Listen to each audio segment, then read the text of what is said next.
Hi, everyone. You are listening to Play Now, Play for Life, a podcast for music educators. I'm your host, Aaron Hansen, former music teacher of 29 years and now a part of the West Music team. Every episode, we sit down and chat with experts in music education to learn about their tricks of the trade and topics in music education.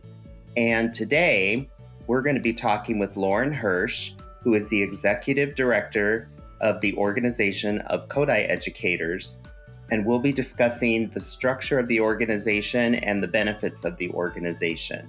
So, welcome, Lauren. Aaron, thank you. Nice to meet you and to get to spend some time with you this morning. And Lauren is currently right down where it's a little snowy in her area. So it's quite snowy in Kansas. Yes. Well, we Iowa people understand that too, because we know how it goes. So, could we just start a little bit and talk about just to get to know you a little bit, because we've never met before. So it's wonderful to meet you, and talk about your personal musical background and your musical upbringing and that kind of thing. Just a little bit about you. Sure. It's fun to talk about it because, as you know, we just entered a new year and it's kind of a reflective time. And I've been thinking about, where am I going, but what got me here? And music teachers are what got me, the life that I love that I'm living right now. So it was fun for me lately to think back on how my musical experiences and other experiences led to me wanting to be a music teacher, and then to get to do what I do now, working with volunteers running the organization. So, um, you know, I think actually hearing my story might help educators imagine the long game, like the long story that we're painting for our students and the part that they have in that. Um, because I started, my musical memories go all the way back to preschool, and like my grandmother singing to me and playing Farmer in the Dell and like acting out play stories, and singing before I knew to be worried about that, and just having fun with music, and then eventually piano lessons, and I started playing flute in fourth grade, and that was great. And I'm definitely a front of the classroom kind of person. But also, what changed for me and sort of shifted my trajectory was in eighth grade, my band teacher, Marla Weber, she knew that I took piano lessons. And she looked at me in the front row, like vying with the other flute players. And she said, Lauren, I've got this xylophone part and you take piano, right? Do you think you could cover that part? So I went to the back of the room, quickly learned this xylophone part, and found my community back there. Like I was at home in the back of the room, it turns out. And that's when I shifted to percussion, and I was in drumline in high school, and marching band was a big deal at my school, and had so many, not just musical, but communal experiences through that I'm realizing now really, really shaped a lot of my decisions after that point. Um, and also, I just got so many of my values from that. Like you put in everything you've got and you leave things better than when you showed up. And, it's strange, but it's my music experiences that also gave me some of that, made me those parts of who I am. Anyway, so then I went on to college and studied percussion and piano at Wichita State University. Had a really varied experience there. It was not a percussion program focused on classical percussion exclusively. It was, we were playing music from all over the world. Playing the steel band was a big part of my time there. We had Brazilian ensembles, African ensembles. I just got to see a lot of interesting things and actually participate in a very diverse repertoire that absolutely affected how I taught when I went into the classroom, but also who I am. And, another thing that's not part of my musical background, but I know is part of what was part of my path in a big way, was that I did dance early on when I was in elementary school. And, that was just where I felt at home, like movement and rhythmic movement, and the storytelling through that, just became part of me. And And I would say same thing for all the athletics that I did. Again, it comes back to community and striving for something. And anyway, so you ask about my musical background, but I think all of those things really contributed to why I wanted to be a music educator and what I brought to it. So I have like 50,000 more questions now, but where did you, well, first of all, I love that you talked about your grandmother singing with you when you were younger. I think singing at homes is something that doesn't happen as much all the time, but it's so cool to hear that because that musical foundation, just having that music in your home, that's such a great early childhood thing to get started. Where did you do your undergraduate then? So both my degrees in music ed are from at Wichita State University. So it's actually my hometown, and it's where I am now. So it's wild that my hometown has nourished me and given me all the opportunities to grow for over 40 years now. So it's been good to me. And yeah, I agree with you. Like if Zoltan Kodály actually there's a quote of him, when would you start a child's music education? And he said 9 months before their mother's born, not 9 months before they're born. He actually amended it later and came back and said actually 9 months before their mother's born, because music is part of who we are and music is everywhere. But it's part of our personal culture. And for me, my grandma had a piano that went back actually a couple generations. And for some reason, when I got up there was music, there was notation on the piano, and I actually thought I was playing it, and that's me fiddling around with that, just tinkering and probably singing at the piano. Whatever caused me to do that is what caused my parents to then say, oh, maybe we should give her piano lessons. It, kind of started everything. But it came from a natural interest, but I think every child has some sort of tinkering musical interest. Wow. Well, we're kindred spirits in multiple ways. I played percussion. Well, clarinet was my main instrument, but I did play marching percussion and all of that. And I was blessed. My high school choir director, I hadn't had piano lessons, and he had a feeling I was going to go into teaching music, and he said, "You need to start piano right now, because you're going to need it when you get to college, and you're going to need it all through your career." And if he hadn't done that, so I started like immediately my junior year and was as quick of a study as I could be. What was your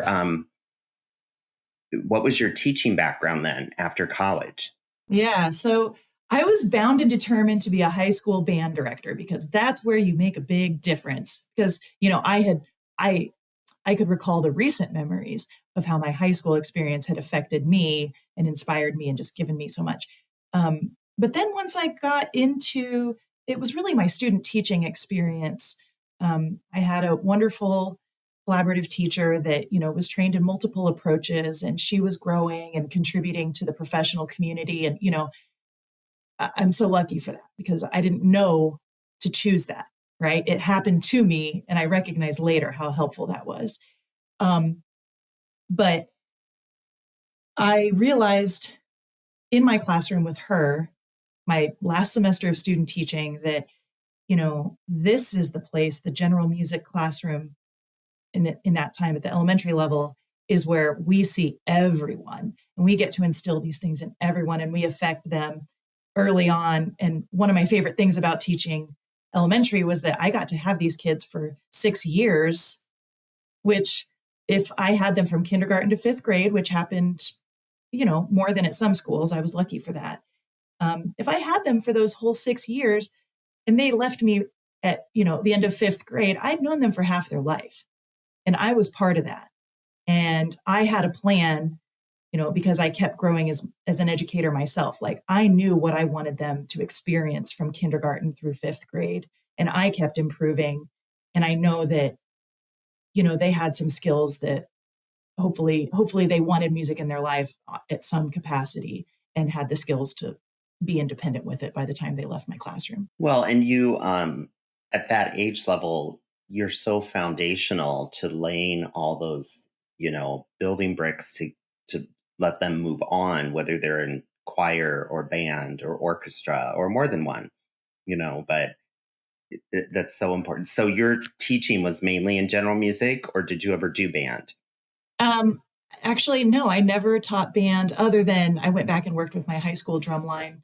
And I did some percussion ensembles and things like that, just because I loved it. But yeah, I taught general music.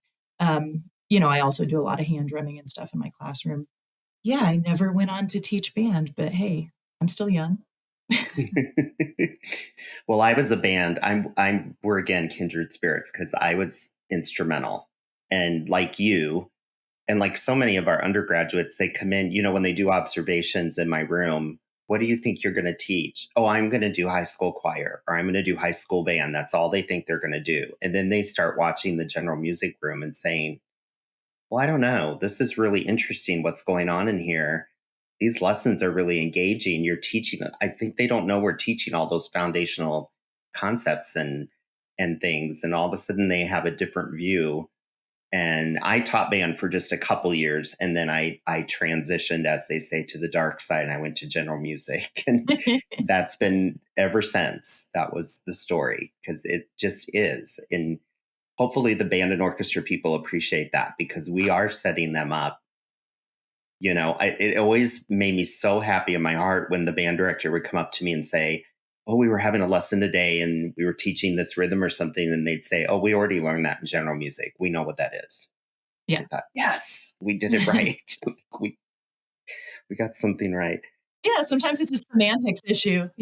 I just want to say, like, learning to build that bridge with the trajectory of our students' experiences in school music. What could we accomplish if the band and choral directors and other ensembles really understood the language that we're using in the elementary classroom so that they can best build on it? And I've been part of some interesting things to exploring that. But that's huge. Can we communicate it to our children in a way that they can then use it in their next, next outgrowth of their experience? Right, right. Yep, I 100% agree. So, what was your actual first experience with the Kodai method? And how did that start to influence you as a musician and as a teacher? Oh, that's so nice to think about. When I think back to my elementary experience, like I have really rich, vivid memories. I remember Miss Hanning had the folk Mianas owl puppet, and we're doing all the vocal exploration, and I loved that. And I think part of the reason I loved that is because it was visual, but it was also embodied, and it was sort of not so straightforward that it was this overtly musical thing and that we were developing a specific skill, which I now know she was doing. I just thought it was fun. But to me, right there is an example of a musical strategy to help children, and it works. And the Kodai approach is a collection of strategies like that. So there's not one particular method. Like, I wouldn't call the Kodai approach a method. It's more a conceptual framework, a philosophy, and then a collection of strategies that you can put together in an intentional way, responding to students and their needs and their experiences that you can build on. So I think back to my elementary experience where we were doing some of those things, but I don't think my teachers were trained, mostly because the Kodai approach was not well understood in my part of the country. We didn't have a training program in the area. I mean, a lot of that has really grown just in the time that I've been a professional. Um, Although it's been in the United States for our organization's 50 years old, so it's been around at least that long. So my experience with formally understanding what the Kodai approach was as an educator came when I was in college, and then I immediately started my first summer out of school. I was back in school getting a Kodai level, and it changed everything for me. Gave me all the inspiration I needed to keep on, what's a challenging path. I know everyone in their music classroom has had challenges, so I'm glad I had that foundation early on. And then I continued 2 summer training programs the next 2 years. So the beginning of my career was supported by that learning. And then as soon as I was done with my Kodály levels, I went on and did some ORF training as well. And yeah, and that's a good fit for me too, because of my experience in piano and percussion, or I'm sorry, dance and percussion. But yeah, I got to learn it at my undergrad, and it was part of my master's degree. Oh, interesting. Well, and I'm really glad to hear you say, because I'm basically ORF trained. So Kodály is not my expertise. And so I wasn't sure when I was writing these questions, when I used the word method. I had approach originally, Mm-hmm. and I just wasn't quite sure which one seemed more appropriate. But I'm glad to hear you use the word approach. And I like the collection of strategies. I think that's a really wise way to talk about it. So I'm learning a lot with these podcasts right now too, because you're Mm-hmm. teaching me more about it. How many levels then do you take? Is it 3? Usually 3, yes. Okay, And there are some programs that choose to do 4. There are programs throughout the country. So every summer, and then oftentimes as part of people's master's degrees as well, if you're in for the full academic year, um, sure. that might be part of it. And where did you do those? Also at Wichita State. So once again, um, You yes, were and lucky. I have been. Yeah, it's been nothing but goodness here for me. But um, yeah, there are programs throughout the country, so people can usually find something in their neck of the woods if they're interested to learn or to travel somewhere.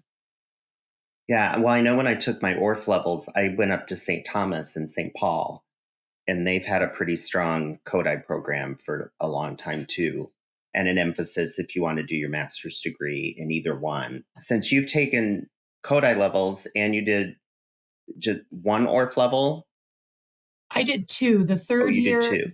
The third year that I would have gone, I had a couple gap summers there. Um, but the third year that I would have gone is actually when I ended up having this position with OAKE. So that was a summer of learning a new job instead of learning my final level of course. Fair enough. But so how would you kind of marry the two together? I always find this interesting to Oh, talk to people yeah. that have done both, since I have not. It's just interesting to hear their perspective. Well, first of all, breaking things down into, you've got this whole concept of like what is music, and it's all these skills, and they're affective, but they're also, there's sort of technical things that you learn, and there's labels and there's things like this. But what I love is I think, and I'll just speak to Kodály and Orff for now because they're the only two that I've received formal training in after my undergrad. Um, Both absolutely want to respond to where the students are at this point in time. You start with where the child is. We're not just going to go stand around the piano and open up some notation and expect people to read it or fake it. It's about their actual experience. And you're breaking down the conceptual aspects of music into bite-sized pieces that are actually gettable by the students. And so those elemental basics are part of it. And I would say the other really important connection is that it's active music making. We are not letting anything just, come in through osmosis or through meaningless repetition. We are taking structured activities intended to develop the musical skills in a particular way that students basically can get, and then just applying our wisdom as a teacher, knowing those students, um, to choosing the things that we think they'll respond best to. But I think those are the two most important corollaries, is that it's responding to the student and that it's active. Well, and I'd love to hear you say that, because I think this is just my opinion, but in this day and age, especially, they need that active, whether it's music making or whatever they're learning about, they need that activity. You know, we don't need a screen all the time. We need to be people and be humans and work collaboratively in a classroom. But I also like that you brought up teaching the kids where they're at, because in general music, we find this. I mean, we have kids at all ability levels. And, you know, you have the kids that take piano lessons. They know a lot more about notation than other kids, but we are always adapting to meet each particular kid where they are and how can we help them grow from where they're at. Um, well, kind of just piggybacking on that a little bit, what is one of your favorite things using the Kodály approach to teaching? What's one of my favorite things? Well, there's a lot. I mean, getting trained in this stuff You can say more than one. changed my life. It changed like who I am and how I taught, and what I choose to get done in the lifetime that I have. It impacted me in that level. But one of my favorite things is just that it goes back to the philosophy. So Kodály was a man. He was a Hungarian person. He had, watched generations of his nation go through authoritarian rule. They really were starting to lose themselves in a way. And in some ways, I've heard finding trouble connecting with their sense of who are the Hungarian people. And he knew that music was a key to people knowing themselves and to feeling a sense of, nourishment as a community. Kodály based this concept on what works for children and helps them develop their whole self. So it's not just your technical skill, but your ability to hear and understand, your heart that's being engaged when you're making music alone or with others, and then also just your understanding of musical concepts and being able to develop in a way that you can be independent. It's not just when you're there with a teacher, but it's something that you might pursue for your whole life because all of those pieces were attended to.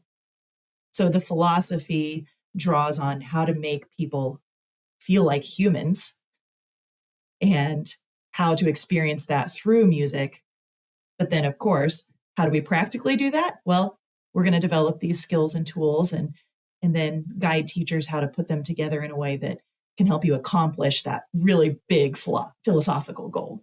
You're kind of making me want to go take a levels course, but I'm not sure I'm ready for that. So let's now talk a little bit about the organization. And can you kind of talk through a little bit about your personal journey, how you got into this leadership role with OAKE, and kind of everybody usually has a little pathway that got them there. Yeah. Mine is entirely based on other people seeing opportunities that I didn't see for myself and then pointing me in the right direction. So, and I feel like I've ended up right where I need to be. And I'm thankful to be a part of this organization because I'm a small part of our employee staff that really is just there to support the passionate volunteers that are music teachers doing this on the side because they think it's that important. So that's a really cool place to be. And I feel very purposeful in it. But my trajectory was, when I was exposed to the Kodály approach, when I was in my undergrad, went on and was teaching in the classroom, as I mentioned. And then I thought our organization needed an email list. This is my local chapter at the time, the Kansas Music Educators or Kodály Music Educators of Kansas, which was a relatively new chapter. They had hosted a division event that I got to attend just right after I left college. And then they were just like the best group of people. They were just really fun to be with. And I noticed that when I was going to these workshops, I was learning a lot and things that were sticking with me and really helping me in my classroom. And I started to recognize that my training did not end when I graduated college because every single day in the classroom was its own challenge and its own education. And I needed more support to keep growing and to keep responding to those challenges more and more effectively. And for me, my Kodály chapter in Kansas gave me that ongoing learning, ongoing community, and just like great people. So I got more involved with the chapter in little tiny ways, right? I'm going to help set up an email list. Oh, I think we could use a website update. I got asked to do that. And then eventually, somebody asked me if I would like to be on the board and eventually as president. And I did that. And it's amazing because again, it's people inspiring those things, not me having that trajectory in mind. Um, I don't know how many people are in one camp or the other, but I tend to be seeing the opportunities as they show up rather than planning them.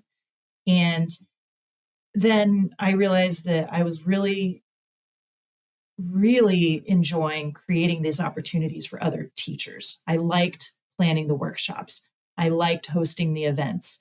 I really liked thinking about how to affect more teachers in that way. And I leaned more and more into that and hosted a division conference in Wichita. And eventually a position came open on the staff for the national organization. And again, a friend said, Lauren, you really should, put your name in that hat. And I didn't see that for myself, but I did it anyway. And then I realized, oh, this is really the sweet spot for me. And they were looking for an executive director. So I also was able to move into that position. And it's been really nice to be in this spot now for 8 years and be building on the trajectory that we started back then. And I've just gotten to work with so many amazing volunteers. I mean, they're just the people that you dream of working with, and I truly mean that because it's music teachers that care. That's huge. Well, I think I mean, I've served with AOSA, I've served in multiple roles, and they turn into your family. I mean, another family. And you need that support in your music life. And I love that you said that the right people suggested things to you, because I'm the same way. Like, I don't always go after something and then a mentor says, you should be on the national board. You should run for that. And then once you do it, you find that spot and it's like, yeah, this is great. So we need those people in our lives, those friends that say, I think you should do that. Or even I don't know, maybe your former teachers too from your levels courses, that they've been mentors for me that still to this day say, you need to be presenting more or something because you've got it. And so, yeah, that's a great story. I love it. So you've been doing it for 8 years. Mm-hmm. Can you talk a little bit more as far as your role as the executive director, like just duties and things you do? I always find it interesting to hear about the organization because once you're in the organization, you're not just a participant going to a workshop. It's a totally different, you see all the behind the scenes, all of the structure. Yeah. So yes, being on the planning side of things and the business side of things is definitely different than when I was a volunteer and seeing the outgrowth of the national organization's touch points at the local level. I love that I get to be sort of in all of it now. I love getting to be hands-on with our staff and with volunteers. And first, I'll just say part of my personal approach is like I'm here serving in order to help other people's interests and inspirations actually get to grow further. So this is a great position for me to get to live out that vision because we've got passionate people across the country that I get to support.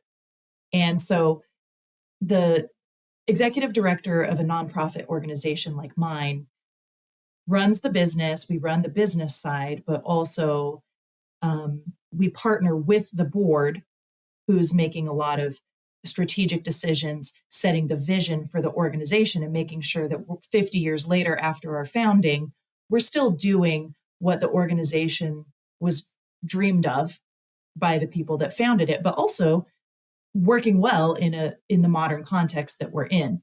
So that's a really interesting place to be, and it changes every year, right? We've got a small staff, and there is no one on the OAKE staff that is not either an educator or a musician.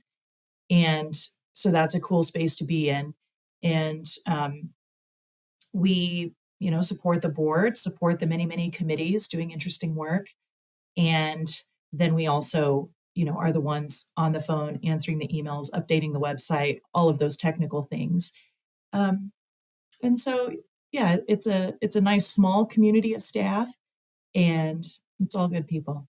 Can I go off topic for just a brief second? I know this was not in your questions, but I'm just curious. Did you have a lot in the last probably 5 to 10 years to deal with song selections? Because I know that has been a real issue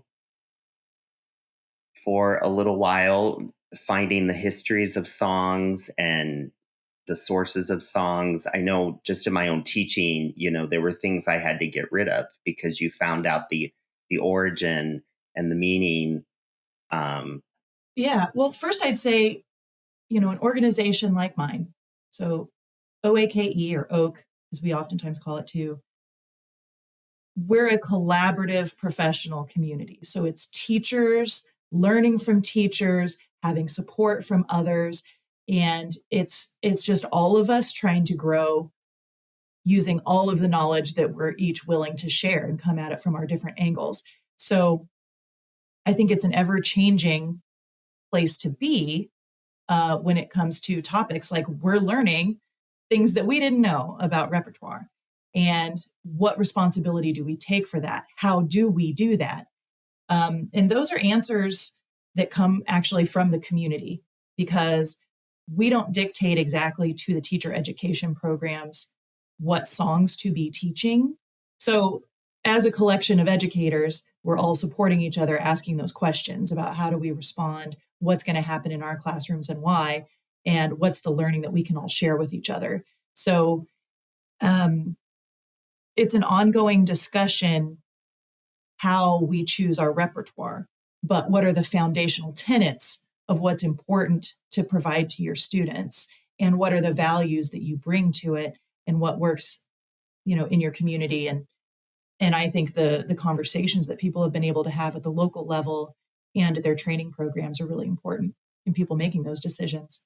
well, and I think you bring up a good point. I mean, I think in our organizations, the good thing is we have such a good network of people that we can help teach each other and work together. And, I learned things from other teachers, and I maybe had no idea that song had that origin, but learning together.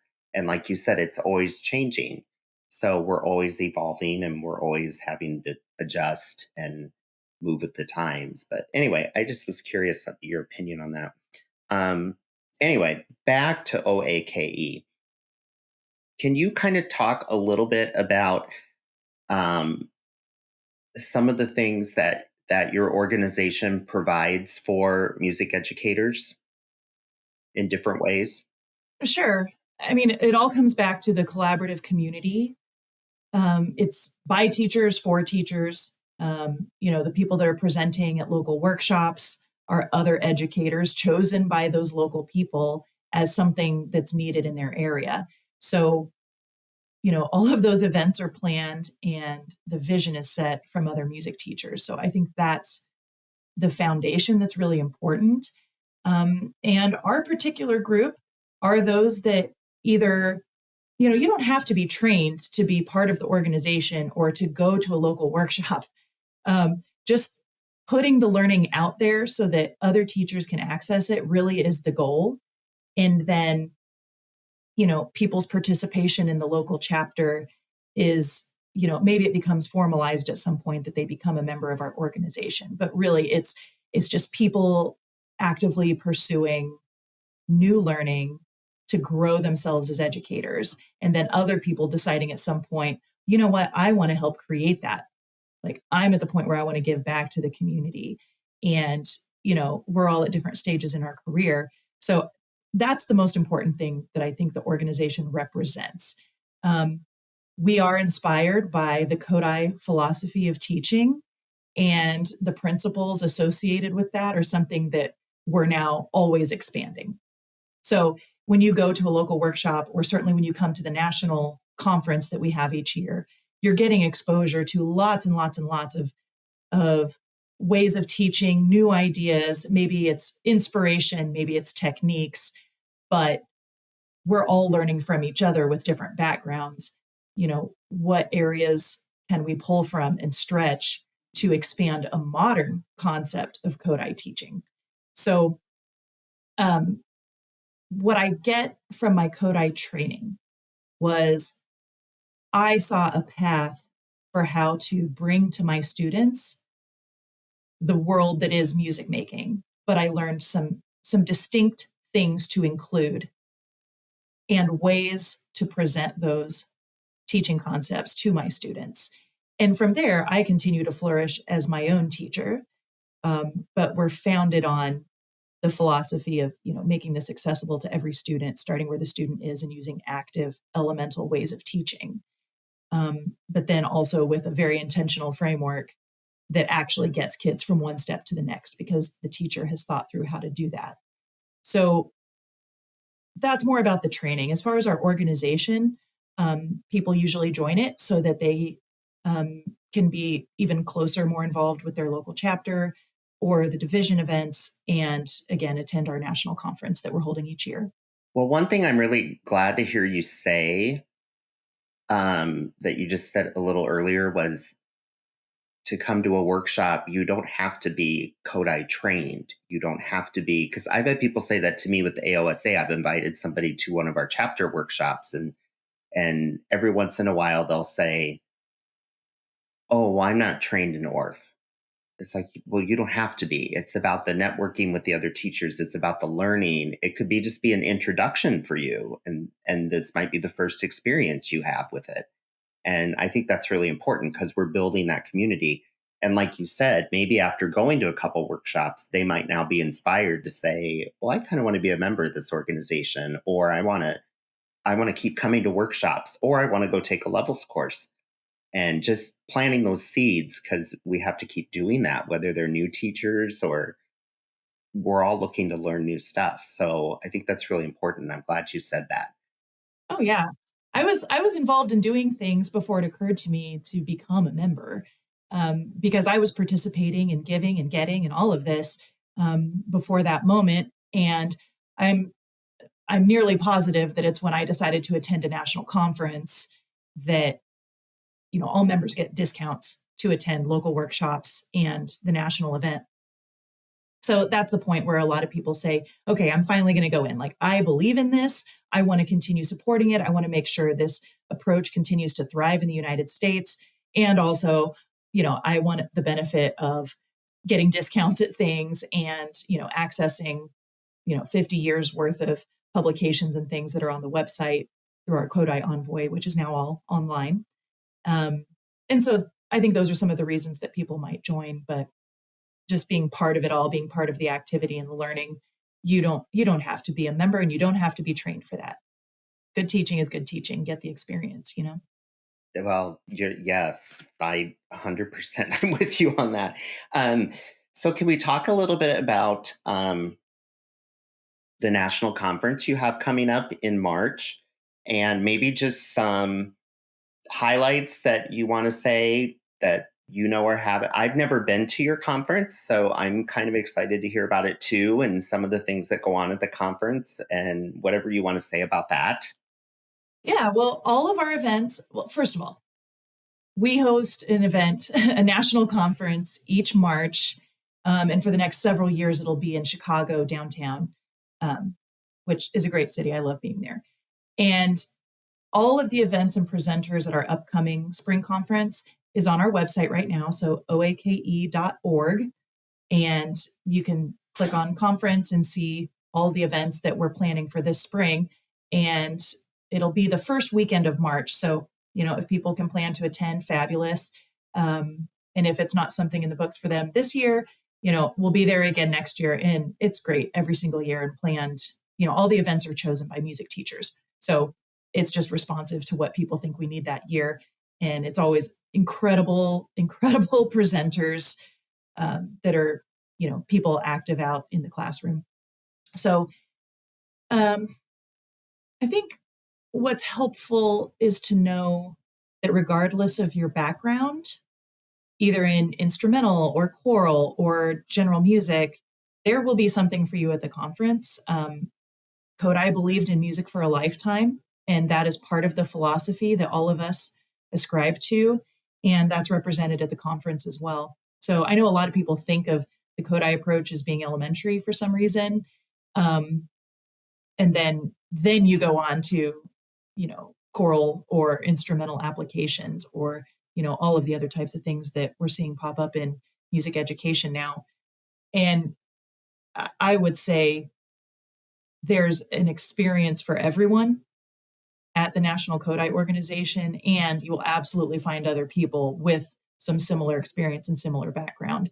And we're really trying to lean way more into building community. Like, this is our one chance to get together with our people every year. So we have a good time. And it's funny, if we leave too big of a break in the schedule, I hear about it from our attendees. They're like, we want more learning. We don't want to break. We don't want, you know.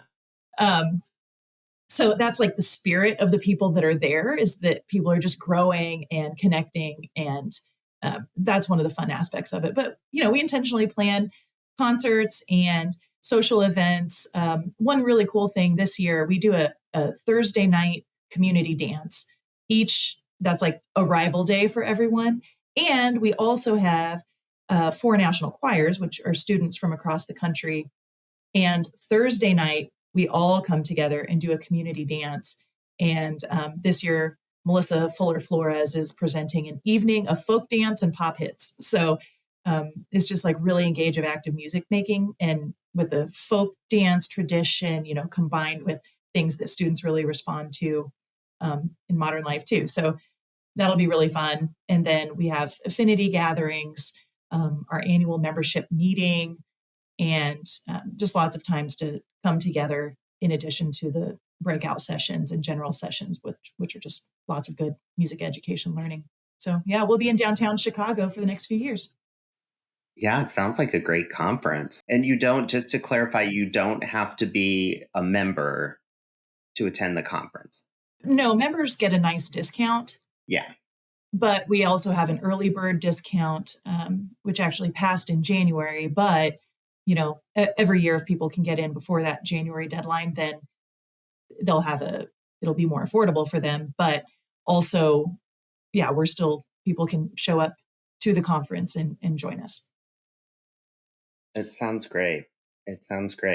Do you have any, as far as the conference, do you have any suggestions for teachers on how to advocate to their administration? Because I know some teachers they say, well, I'm not allowed to go to conferences. They don't allow that.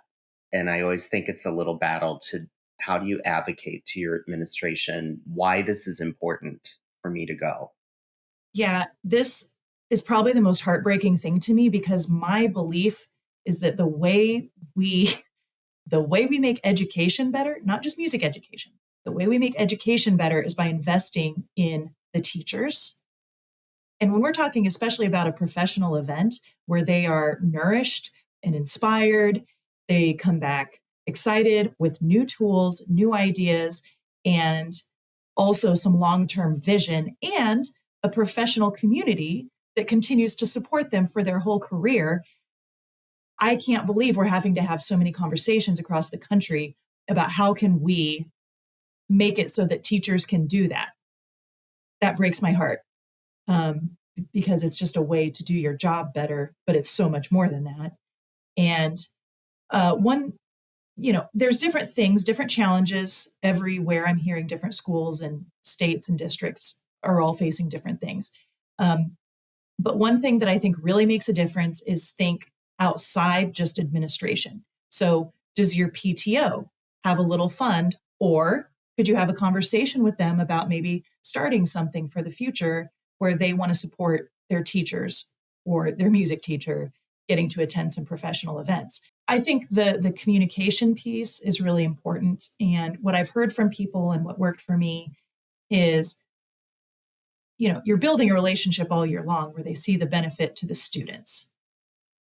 But when it comes time to ask for how you can get some help, and you are talking to, say, your principal, show them the website, highlight a few events that you say, look, this I think will really resonate with this population of our students. This is something that I'm just personally really excited about and have been thinking about. And now I'm going to get some professional ideas on what to do. But show them the events, explain why. Why do you think this will benefit you? And specifically, not just you, but how will it show up in the classroom? And beyond that, in the school community and the feeling of the school, because we know that the music classroom is the heart of sort of the culture of any school population.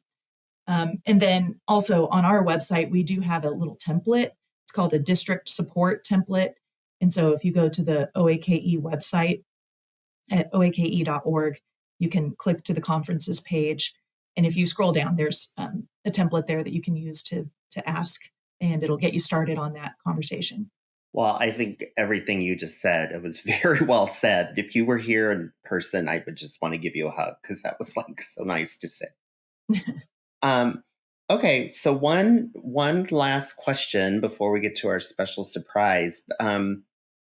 Just kind of overall, as far as the organization and you personally, I mean, all through the years that you've been part of this organization, what has it really meant to you as a musician, a teacher, and just personally? So I know for me personally that I am at my best and I am most purposeful when I'm helping other people go a little further and find what makes them more alive and what makes them, feel better about their situation and their capabilities, and that is a place where I like to put my energy.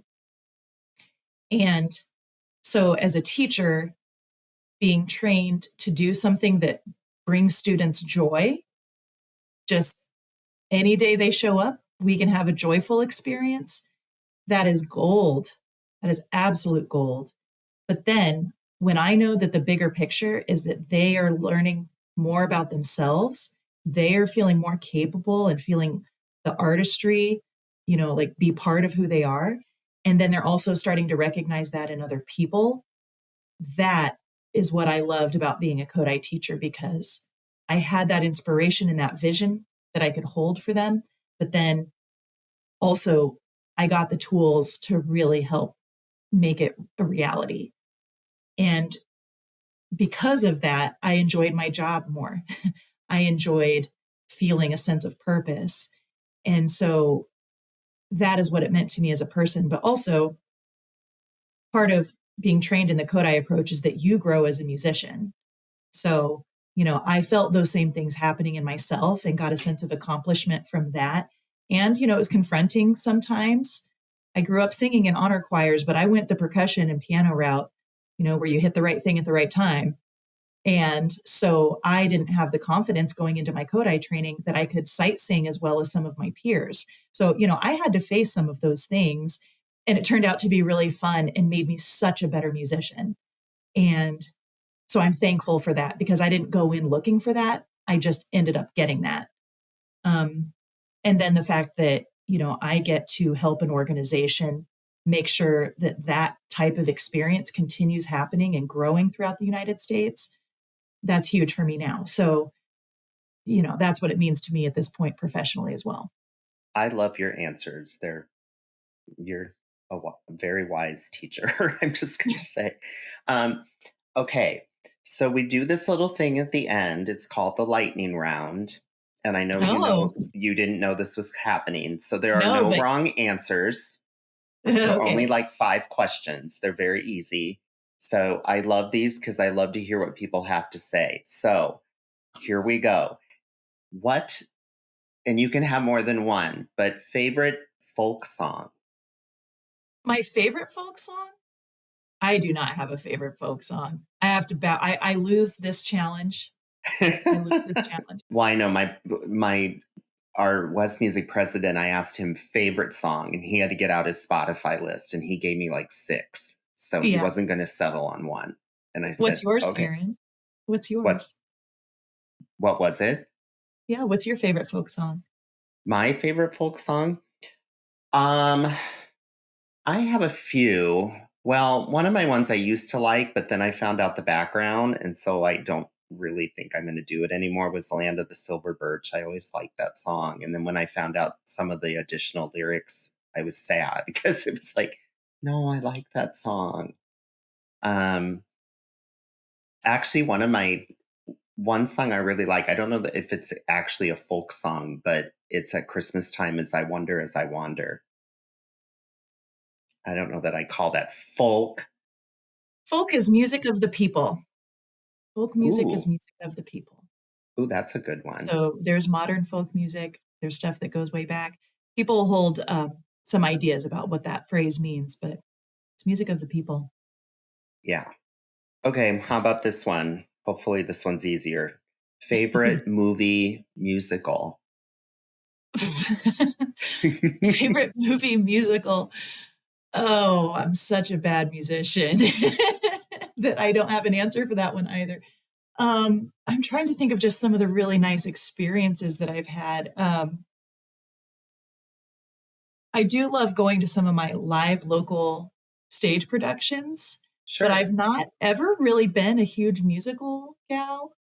Um, I know I'm probably going to lose some people here, but that is the case for me. Oh boy.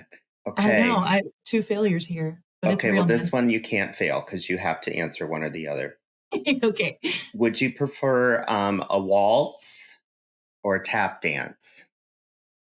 Well, oh golly. The beauty in answering these questions is the why. Why do you choose this? I would have to go to with tap because that was something I always wanted to learn, and it's like way more up my alley, I think. Oh, I love it. Okay. Well, you'll like this one since you're a percussionist. Um, which instrument is overused, cowbell or kazoo? Neither, because we always need more cowbell. And I'm going to say the same is true for kazoo, but maybe not in my house. Oh my gosh, I love that answer. Okay, and your last one, I'll stop torturing you. Do you remember your first live concert? Oh, you mean that I attended or participated in? It could be either one. So this is strange. Again, I'm not answering your question, and I really don't mean to be that difficult. But the first thing I remember performing in was my elementary. It was actually a ballet production. It was a little dance production of we did Carnival of the Animals, and that I have so many memories from that. Um, First concert I attended. Man, I'm thinking rock concerts because I grew up on that stuff. So I'm sure there were other things before this, but I remember going and hearing the band 311, which, this would have been late 90s at this point. And my favorite band at the time was this group that's still around called Incubus. They're a pop group, not pop, but it's a rock and roll group. And yeah, those are the ones that I can remember. Oh, very good. Well, yeah, I know it takes you way back. It's like, what was my first?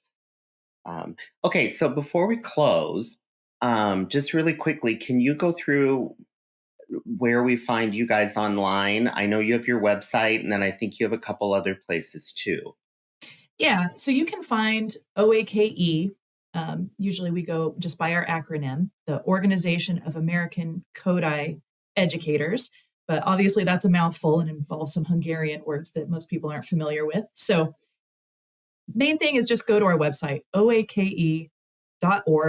From there, our Facebook page is just, shows up right there on the front page. And you can scroll to the bottom and click through to, our other social media channels. But you can find us on all of those. And actually, we have some interesting podcasts. Those are for members, and same for our publication. But we've started putting out more of our um, online magazine articles in a public format that's just open to anyone. It's worth it to click through to the Kodály Envoy part of our website, and you can see those open articles that we've posted for anyone to see. Perfect. Perfect. Well, you've got a lot. I know I'm part of your Facebook group.